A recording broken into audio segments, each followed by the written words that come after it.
Okay, I'd like to thank you for your attendance at today's virtual Career Day speaking event. Today we have a special guest, Major General John Gronski. General Gronski will share with us some stories and insight as they relate to planning for a future career, dealing with times of uncertainty, and how to live a life of helping others. John Gronski retired from the Army in 2019 as a Major General after 40 years of service on active duty and in the Pennsylvania National Guard. He is a decorated combat veteran, and he led over 5,000 American soldiers and Marines in Ramadi, Iraq in 2005 and 2006. John is the Chief Executive Officer for Leader Grove Consulting and has consulted for many Fortune 500 companies across the United States. He is a much sought after public speaker and leadership seminar facilitator. He is the author of the best-selling book, The Ride of Our Lives, Lessons on Life, Leadership, and Love. John resides in Lebanon, Pennsylvania. He loves cycling, hiking, running, and the outdoors in general. He and his wife, Bertie, have been married for 39 years. He has 2 children and 2 grandchildren. Family and faith are very important in John's life. We're very proud to have him with us today, and I now introduce you to General John Gronski. Okay, good afternoon, seniors from Northern Lebanon High School. It is great to be with you. I am so excited to be with you. We are going to be talking about some things today, some insights, some lessons that if you take some notes, and again, if you don't have a notebook, go get a notebook. If you need a pen, go get a pen. You're going to want to take notes because these lessons, these tips that I'm going to be providing you are going to be life-changing for you. They're pretty simple to follow too. So again, just pay attention. I think the next 30 or 40 minutes are going to be very, very valuable to all of you. Hey, before I get into the meat of the presentation, I do want to commend the administrators and the teachers from Northern Lebanon High School. I mean, they are setting a great example for you seniors and all students by allowing this virtual presentation to go on for you all. There's an example where when unexpected things happen, such as this coronavirus crisis we're in the midst of right now, you don't just quit and lay down and not go forward anymore. You're creative, you're imaginative, and you find ways to continue. And this video presentation over Zoom is just exactly a great demonstration of that. So again, kudos to the administrators and the teachers from Northern Lebanon High School. Now to you students, I also want to recognize you seniors are going through a very difficult time, just like all of America. All of the world is going through this difficult time right now with this coronavirus situation.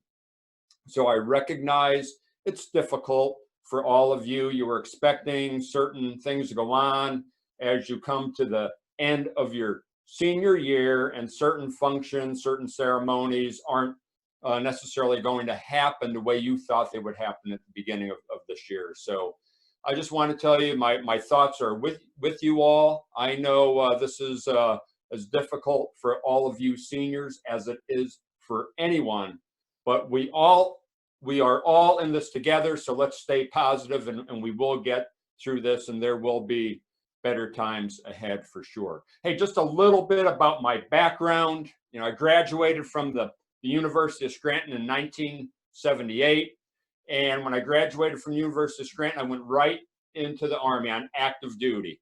So I served on active duty for 4 years, left active duty at Fort Lewis, Washington, which is in the state of Washington. And then I headed back to northeastern Pennsylvania, joined the Pennsylvania National Guard there. And as was mentioned, I spent 40 years in the Army, both on active duty and in the Pennsylvania National Guard. Now, being that I was a National Guardsman, that meant I also had civilian career opportunities. So I worked for about 15 years in northeastern Pennsylvania in a service and retail business up there. And then after that, I moved down to the Philadelphia region, worked for a management consulting firm where we did consulting for many large corporations throughout the United States. So again, it's great to be with you, and hopefully you'll all take some notes here. What I like to do is to tell stories. and have a couple of stories for you, and they're both focused on two different defining periods in my life. And the first defining period that I'd like to talk about happened in 1983. I was, just getting out of the Army back then, as I mentioned, and I was living up in Tacoma, Washington after I left active duty. Then my wife and I made a decision to move back to northeastern Pennsylvania. Now, I had a long time dream that I wanted to bicycle across the country from one coast to the other. So since we were living on the West Coast at the time and planned on moving to the East Coast, I told my wife about my lifelong dream that I wanted a bicycle, on pedal bicycles across the United States. She agreed that she would take that trip with me. Now, the unique thing is we had a 15-month-old baby.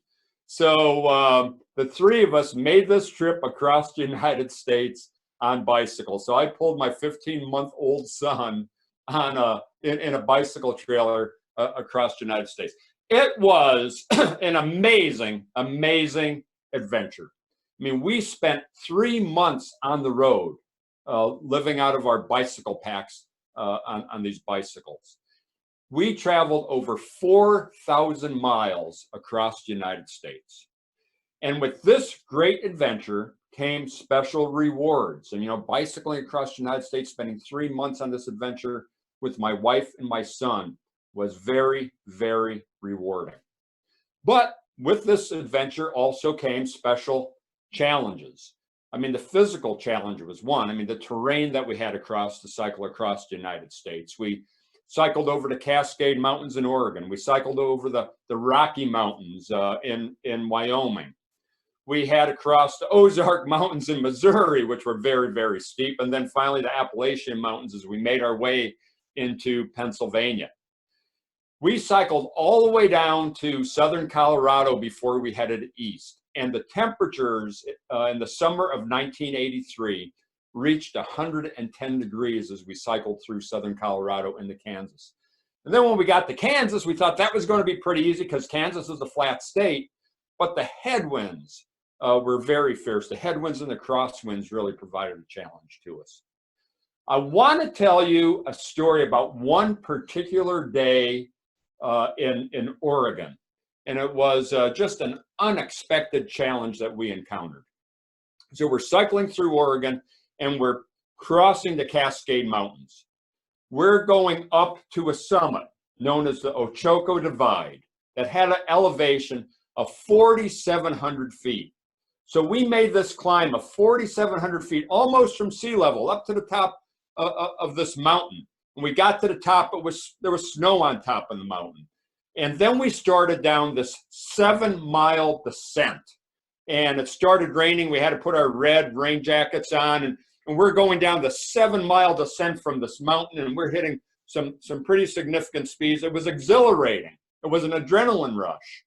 And, we were on these rural roads. We hadn't seen a car on this road we were on for probably at least 40 minutes or so. So we're heading down the steep descent, and then we could see that we're almost down at the bottom and the valley is opening up. We could see the road leveling off in front of us. And then we noticed a pickup truck traveling toward us, coming in the opposite direction. And as this pickup truck came upon us, he rolled down his window, started waving his arm out the window and trying to get me to stop. But I couldn't stop my bike because I was going a little bit too fast. I had too much weight on my bike. So I continued to go about another 500, 600 feet down the road till I got to the level part of the road. I came to a stop. But my wife, Bertie, who was cycling behind me, she was able to stop to talk to this guy in the pickup truck. And finally, she came down along beside me and she said, John, she said, this guy in the pickup truck, he said something very, very strange. He said, there's a puddle in the middle of the road, go fast. And we're both thinking like, what the heck was that guy talking about? Now the rain just stopped and there was this mist lifting off the road, kind of like a foggy mist. And we're looking down at the road ahead of us and we saw this image. It looked like some type of animal. And it was getting closer and we're trying to look through the mist to determine like, what the heck is this thing? As it got closer, we realized it was a bull, a B-U-L-L bull.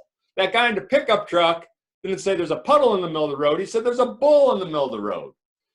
And so the bull was coming closer and it stopped and it started pawing at the ground and blowing steam out of its nose. Now, I thought that only happened in cartoons. I couldn't believe it.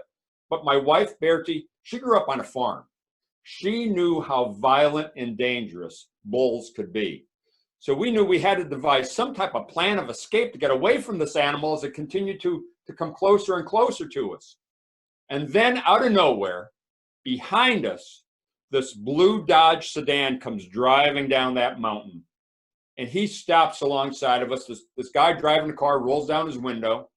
And he looked like a farmer because he had on a flannel shirt and coveralls and a baseball cap. And he said, "Looks like you guys got yourself in a fix, don't you?" And we agreed with him. He said, "This is what we're going to do." He goes, "You're going to keep your bikes to the left of my car. I'm going to drive at about 10 miles an hour. I'm going to keep the bull to the right of my car. I'm going to run interference for y'all. And we're going to continue past that bull. And we're going to go down that road for about another quarter mile, maybe half a mile before we stop." He goes, I will keep my car between your bikes and that bull." And that's exactly what we did. That driver pulled out. We stayed alongside of him. We made it past that bull, and he kept on going, and we stayed with him. Finally, about a quarter mile or so down the road, he came to a stop. He saw in his rearview mirror that that bull wasn't a danger to us anymore. We knew that that farmer saved our life. You know, I wanted to pull that farmer out of the car and give him a big bear hug. But the farmer never left his car, probably because he didn't want to get a bear hug from some skinny guy on a bicycle. But anyway, we knew he saved our life. We thanked him. And, he continued on. And the point of this story, the reason I want to share it with you is because, there's unexpected dangers, unexpected things that are going to be coming our way in life, kind of like this coronavirus crisis. And when things like that occur, you cannot be hesitant to ask for help when you need it and to accept help when it's offered to you. That's something you have to remember. Now, in these times of difficulty, it might be, needing maybe a little bit of help with your schoolwork as you're finishing up as a senior. Maybe it's just the way you're feeling and you need somebody to talk to about how you're feeling, just emotionally. You need help discussing that with somebody. So don't be hesitant to talk to people you trust. Talk to your parents, talk to another adult that you trust, talk to a fellow student. But when you need help, please reach out and ask for that help. Now, the caveat to that is, be observant. You may see other people who are struggling a bit. Other people may need help. It could be somebody in your family. It could be somebody who lives in your house with you. It could be a friend. So be observant. When you detect somebody else needs help, reach out to them, talk to them. If you can't talk to face, use social media, use the internet, use the good old-fashioned telephone, but be ready to help others as well. It's kind of like karma. I believe that the more good we put out, the more good comes back to us. So don't be hesitant to ask for help, and don't be hesitant to help others when you observe that they may need some help. Now, the other thing we learned on this bicycle adventure that we took is the importance of setting goals. Goal setting is extremely important. I know that was one of the themes of your school year this year, was setting goals. So I know you've heard this before. We set a goal when we left Washington State to reach northeastern Pennsylvania. We knew it was going to take us 3 months. We were traveling over 4,000 miles. We knew we were going to face challenges. We knew it wasn't going to be easy. So we set that goal. Then the other thing we did is we set other smaller intermediate goals along the way. When we woke up, from our camping in the morning, because we were traveling with a 2-man backpack and 2 sleeping bags. When we woke up in the morning, crawling out of that tent, we would make a goal for where we wanted to go that day. Maybe it was a town, maybe it was a campground we wanted to get to, maybe it was 60 miles away, maybe it was 90 miles away. But we set those intermediate, smaller goals every day, and we eventually were successful in reaching northeastern Pennsylvania after 4,000 miles and 3 months on the road. So set goals. You know, if you don't know where your target is, it is impossible to hit it. So when I say set goals, I don't mean just talk about a goal. You have to write it down. You have to commit it to paper. Then you have to visualize that goal. And then you have to write down some action steps that are necessary for you to actually achieve that goal. If you do those three things alone, write your goal down, visualize your goal, write down the action steps, you'll be 50% of the way to achieving your goal by doing those things alone. I want to talk about another defining period in my life. And now you're going to have to fast forward over 20 years from 1983 to 2005. It was mentioned that I served over 40 years in the Army. And in 2005, I was ordered to deploy to Ramadi, Iraq as a brigade commander, which meant that I was in charge of 5,000 soldiers and Marines as we conducted counterinsurgency operations and combat operations in Ramadi, Iraq. Now, in 2005 and 2006, Ramadi, Iraq was known as the most dangerous place on the face of the earth. It was extremely violent. I mean, we had roadside bombs being used against us. There was rocket fire, mortar fire. There was sniper fire. There were all types of insurgent attacks against us. So it was very violent, very dangerous. And one thing I learned in that 1 year that we conducted operations there is that character matters. Strong character really makes a difference. Having strong core values and adhering to those core values, even when times are tough, is extremely important. I want to share a short story with you. It's about a 19-year-old man who served with me over there. He was a sailor. He was in the Navy. He was a Navy corpsman, which meant that he provided medical support to the Marines who were also over there serving with us. And his name was Doc Leo. That was his nickname, Doc Leo, because he was a medic. And there was a day in October when Doc Leo was out with a platoon of Marines, which means about 25, 30 Marines. They were conducting a mounted patrol in Ramadi. They were conducting this mounted patrol in up-armored Humvees, which are wheeled armored combat vehicles. And as they were conducting this patrol, a huge, powerful roadside bomb detonated. It took that 6-ton up-armored Humvee that Doc Leo and his Marines were riding in, caused it to get tipped over onto its side. That's how powerful this roadside bomb was. And when the dust settled, there were 3 wounded Marines laying across the roadside.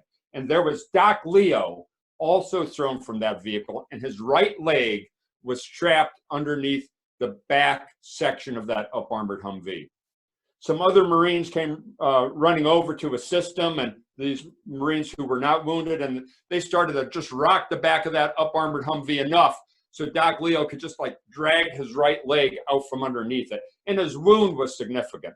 Doc Leo had to tie a tourniquet around his own leg.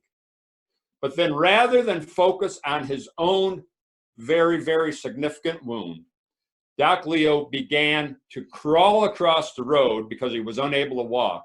He began to crawl across the road to render medical aid to those 3 wounded Marines. And when the ground casualty evacuation vehicle came to the scene, Doc Leo was loaded into that CAS evacuation vehicle. The 3 wounded Marines were loaded into that same vehicle.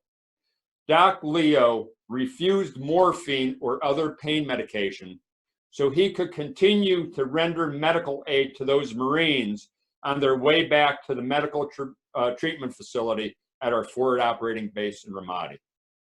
And when Doc Leo made it to that medical treatment facility, he was taken in there. The doctors worked on him. The doctors had to amputate his right leg. That's how severe his wound was.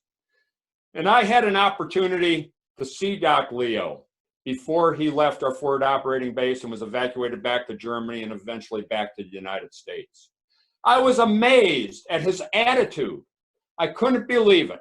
This young 19-year-old man who just lost his right leg wasn't concerned with his wound.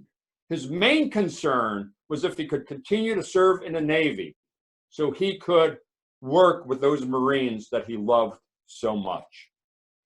Doc Leo exemplified the Navy values of honor, courage, and commitment. This young man was phenomenal. So what I learned there was how important it is to have strong character, how important it is to have strong core values that you adhere to even in difficult times like Doc Leo did. The other thing I learned about our 1 year operations that we conducted in Ramadi, Iraq, was how important resiliency is. Now, when I talk about resiliency, I like to break it down into 3 different areas. The first area is positive energy. You have to be positive. You have to be optimistic, even when things are tough. You know, some of you may know people who are always complaining, you know, always negative, always grousing about something. I like to call people like that an energy sponge because they have a way of just sapping the energy out of everyone around them. They're not very fun people to be around.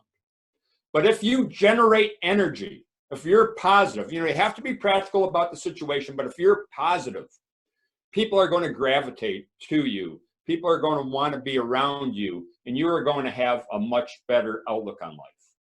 The second element of resiliency is fitness. And yes, I'm talking about physical fitness because I think for any endeavor in life, we have to be physically fit. We have to be healthy. But there's other elements of fitness that help you become more resilient. You know, there's spiritual fitness, believing that there's something bigger than yourself in life. There's mental fitness, you know, taking the time to study and to read and to learn.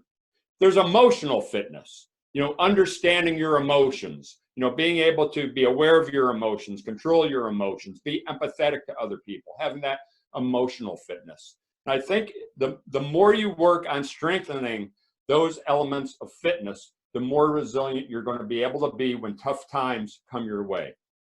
And then the third element of resiliency is that ability to overcome adversity. You know, when we reach a setback, not just lying down and quitting, but finding a way to get through that obstacle, to get through that setback, being persistent, having drive, having that grit that's necessary to work through tough times and help other people get through those tough times as well. 2 other things I want to mention to you that again, if you write these down, if you pay attention to them, if you use what I'm telling you, it's going to make your life so much easier. You're going to be so much more successful. And the thing I want to mention now is your ability to keep your options open. And I just learned this throughout my time in the military, throughout my time working in the civilian sector, and when I reflect back on my time in school. You've got to use the time now as you're getting ready to graduate from high school, and then whatever that next phase of your life might be. You know, it might be going into the civilian workforce. It might be going to a college or a university. It might be going to a technical school. Some of you might be going into the military. But as you continue, either with your education or whatever your endeavor is going to be, you have to put 100% of your effort into it. Whether it's effort into your studies or effort into the job or effort into the training that you're going to be taking, do your best to get the best possible marks that you could, because that's only going to continue to open more options for you as you continue through your life. So let's say it's going to be working for somebody. Let's say it's a job that you really didn't want, maybe some menial job, and you believe that you could do better. Hey, that's fine. Just do the best you could at whatever job you have right now.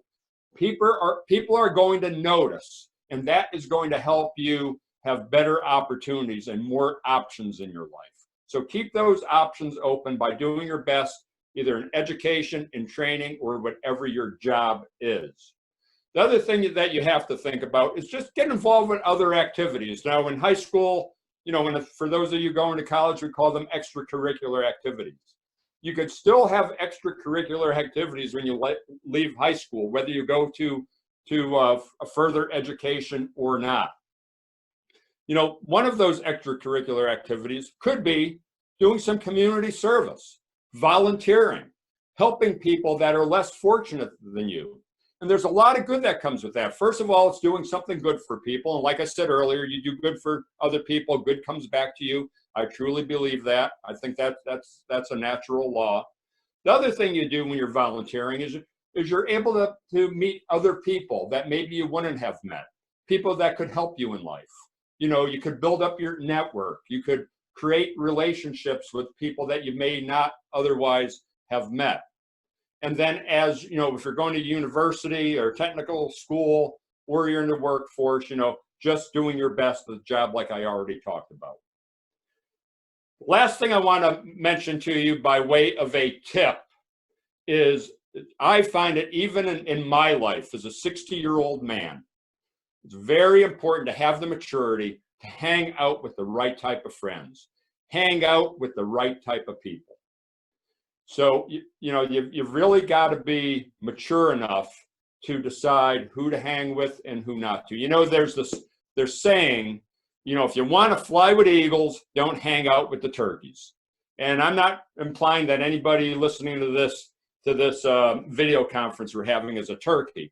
But the point is, you want to try to hang out with people who are perhaps a little bit stronger than you, maybe a little bit stronger in terms of education, you know, maybe a little bit stronger in terms of character, in terms of values. You want to hang out with people that have good values and good character. Now, that doesn't mean that you can't try to help people that are less advantaged than you are, or that doesn't mean you can't try to help people who are struggling a little bit.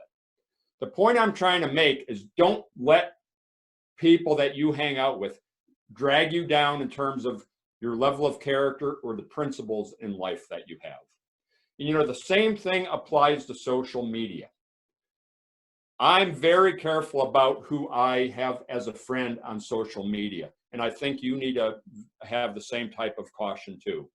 There are a lot of people out there who you just don't want to be friends with on social media. So just as you have to be careful of who you hang out with in real life, face-to-face life, you have to be careful of who you hang out with on social media platforms as well.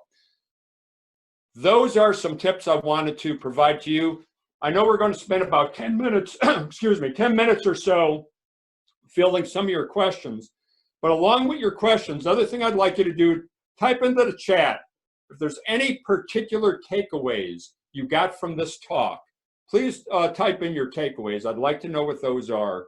But with that, I'm going to turn things over to Dr. Wenger, who's going to facilitate the question and answer session. So thank you very much. Okay, thank you, General Gronski. As General Gronski said, now is your chance to respond. You can type questions or comments into the chat, and I will also unmute you and introduce you. If you'd like to share those things verbally, just let me know. If you'd prefer not to, I will filter those to General Gronski, and we will look to wrap this up at about 1:40. So this is your response time. Please let us know your thoughts and any questions you have.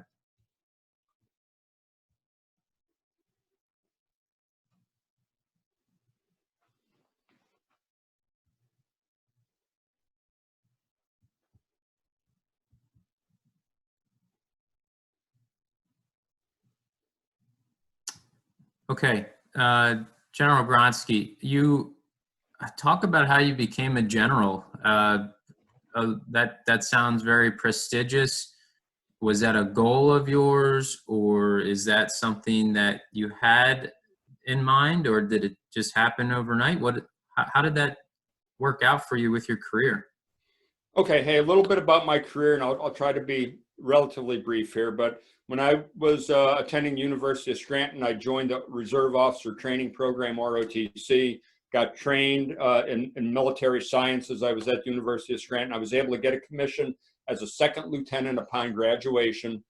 And, you know, second lieutenant, first lieutenant, captain, major, lieutenant colonel, colonel, one-star general, two-star general.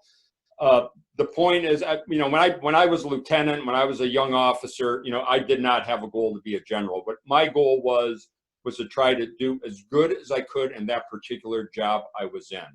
And I think that's a good lesson for life. I think if we focus on trying to do a good job and take care of people and do our job as a leader or a follower in whatever position we have, and just try to do that to the best of our ability, people will take notice. This is a merit-based society we're in. People will take notice, and good things will happen to you if you just do your job and try your best at the current position you're in. And that's what I did. And I'm grateful, I'm thankful that people took notice and I was able to get promoted as I did. But I think the focus has to be on what are you doing now, and do it to the best of your ability. Another student is sharing that they love what you were saying about remaining strong no matter what the situation is and looking out for others, just like Doc Leo. Great. That is a good takeaway. You have to do your best to be strong for other people around you. Another comment is that they really appreciated your point about not only asking for help, but being prepared to accept it. Change requires more than recognizing there's a problem. It also requires making adjustments to correct the problem. Yeah, and I think that's a great point. As I mentioned, I could guarantee you, as a 60-year-old man, life is not going to take the course you think it might be taking for you. There's going to be obstacles that get in your way that maybe you never foresaw. There's going to be situations outside of your control that, such as this coronavirus that you never see coming. You have to be adaptable. You have to be creative. You have to be innovative. The way you could do those things, read a lot, read history. It's funny, the more history you read, the more you see that a lot of these lessons have already been learned. There was that great pandemic of 1918. I read that book about 10 years ago. Why did I read that book? I knew it was a challenge. I just wanted to see how people dealt with that challenge. So read a lot, read history, read biographies, autobiographies. We can learn from other people. And you have to be able to adapt, because that's the way life is. We are always going to face unexpected circumstances that we have to be able to adapt to and move forward, even when we face those circumstances. Here's a question. Would you do anything differently? And where were you stationed again? Yeah, I was, throughout my career, I was stationed at Fort Benning, Georgia. I was stationed at Fort Lewis, Washington. I had the opportunity to get stationed in the country of Lithuania for a year back in the year 2000. So that was 20 years ago. I was stationed in Europe, and I was stationed, when I did that deployment over in Iraq. So, a myriad of places throughout the world. And is there anything I would do differently? I think, yeah, certainly I've made mistakes. There's things I would want to change about the mistakes I made. I think all of us need to be introspective. I think all of us need to, be willing to learn. So when we go through an experience in life, take the time to think to yourself about, hey, what did I do well that I want to do again? What would I do differently next time? What do I want to improve upon? And what lessons did I learn? And then take those lessons learned that you make a list of, and then make sure you try to apply those lessons next time you have a similar situation in life. But yeah, there are, I will just put it this way. I'm not going to get into details, but there's plenty of mistakes I made. Thank God I had good people around me to help me through some of those mistakes. And I just had the maturity and the resilience to bounce back from some of the mistakes. But generally speaking, I've had a very blessed life, and I'm very thankful for that. I have another comment. This student's just appreciative that he could attend this session since he wasn't able to attend his classes session. He said his grandmother, Sergeant Major Giacovino, told him about you. And he's looked you up since then, and he plans to use your advice to help him push through school and then medical school. Yeah, well, Sergeant Major Giacovino was a wonderful soldier and a wonderful person.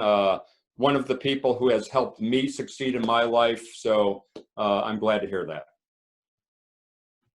Follow up to the geography location question. The student was asking because her dad was in Iraq in 2006. Okay. I was in Ramadi, Iraq, which is in Al Anbar province. It's about 120 miles west of Baghdad. Okay, next, fitness, not only physical.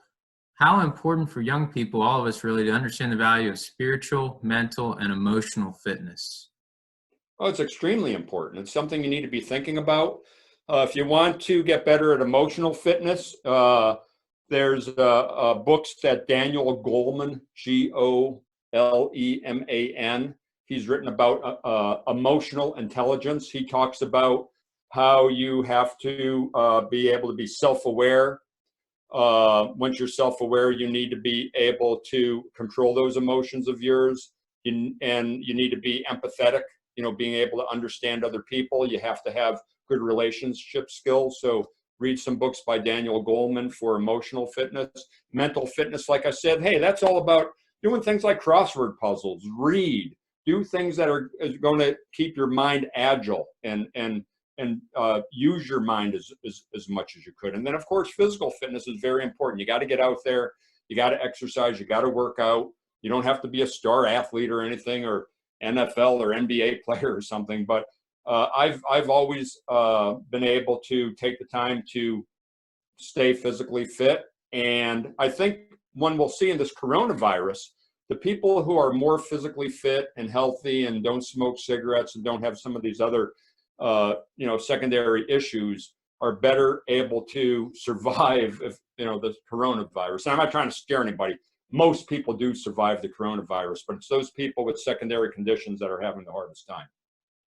And I'll just throw in there, vaping is probably not a good idea either to help combat that. No, you've got to have the maturity to know there's certain things you shouldn't do. And I think science has shown that vaping is very, very dangerous. And certainly you don't want to throw your life away like that. We will finish up with two more questions. This next question is about the books behind you. There are 3 books on the top shelf. Is that your book? And how do you get a copy of that, or what does that look like? Yeah, my book, The Ride of Our Lives, Lessons on Life, Leadership, and Love, like Dr. Wenger mentioned at the beginning. It's a book I wrote. It was published in February. It's available on Amazon, barnesandnoble.com, those type of sources. It was very, very fulfilling for me to write that book about this trip that I took back in 1983. Okay, here's the last question. How big of a role was faith in your leadership challenges? Who have been your role models? Yeah, I mean, on a personal level, my dad was a role model. He only had my grandparents came over on my father's side from Poland, on my mother's side from Ireland. They both came through Ellis Island in the 19 teens. My dad's father died when my father's mother was 5 months pregnant with my father. So my father grew up in the 19 teens as a young boy without a father. He had to quit school in the 7th grade, and he established a pretty successful business up in northeastern Pennsylvania with a 7th grade education. So I think just as far as getting through tough times, he's a good role model for me personally. And then I have other role models. I mean, people that I've served with. General Craig here from Pennsylvania, General Hodges, who I served with over in Europe, and then just through history. I like to read biographies and autobiographies, because I figured the more you could read about what people wrote, it's almost like you worked with those people. So if I want to, if I'm thinking to myself, man, I would have liked to have worked with Steve Jobs. I could read a book about Steve Jobs. It's almost like I work for him. I could read a book about Bill Gates, Warren Buffett. I could read books about Teddy Roosevelt or General Patton or any one of these other leaders. I could read a book about John F. Kennedy. When you read books about people, you learn about them. And it's almost like you had a working relationship with those people, because you could learn lessons from the books you read too. Okay, very good. We've reached the conclusion of our session today. We want to thank General Gronski for taking the time. He's done 4 of these sessions today, so he's probably ready for a little rest and to get a good cup of water. And we appreciate all of your attendance today. We did record this session, so we plan to make it available for our students that weren't able to join us today. And just so proud of the insight that we learned today and that students were taking away from our time. And we really hope that even you're able to just take one piece today, think about it, think on it, whether that's asking for help, whether that's providing help to someone else, setting goals, taking advantage of your situation, even if you feel stuck at home. How can you hang and fly with the eagles? And all of those thoughts today, even take one down today, think on it, and how can you apply that to your life? So at this time, we appreciate your attendance. We hope you have a great weekend and have a good rest of your day. Thank you so much, General Grotsky. Okay, thanks, everyone.